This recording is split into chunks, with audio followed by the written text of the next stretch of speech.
ఓం శ్రీమాత్రే నమః. మూక పంచసతిలోని కటాక్ష శతకం 96వ శ్లోకం నుంచి. కామాక్షి సంవలిత మౌక్తిక కుండలాంశు చంచస్మిత శ్రవణ చామర చాతురీకః స్తంభే నిరంతరమపాంగమయే భవత్యా బద్ధచ్చఖాస్తి మకరధ్వజమత్తహస్తే. 97వ శ్లోకం.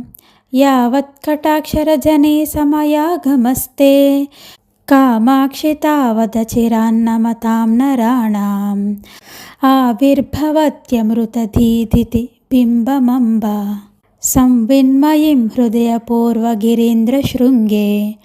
98వ శ్లోకం.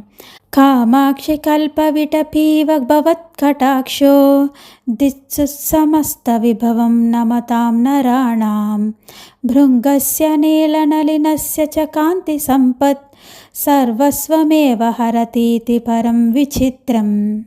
99. అత్యంత శీతలమనర్ఘళ కర్మపాక కాకోలహారి సులభం సుమనోభిరేతత్ పీయూషమేవ తవ వీక్షణమంబ కింతు కామాక్షి నీలమిదమిత్యయమేవ భేదః.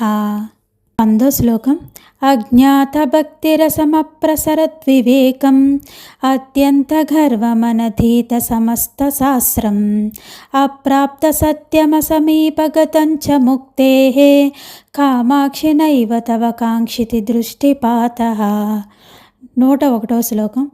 పాతేన లోచన రుచిస్తవ కామకోటి పోతేన పాతక పయోధి భయాతురాణాం పూతేన తేన నవ కాంచన కుండలాంశు వీతేన శీతల భూధర కన్యకే మాం. 102వ శ్లోకం. ఏతత్ కటాక్ష శతకం ఘనసార రమ్యం భక్త్యా సకృత్ పఠతి యః కృత నిత్యకర్మ తస్మై ప్రసీదహితరాం కిల కామకోటిః ధర్మార్థకామమతులం పరమంచ సౌఖ్యం. ఓం శ్రీమాత్రే నమః. మూక పంచసతిలోని కటాక్ష శతకం 96 నుంచి 102 శ్లోకాలు. జై కామాక్షి.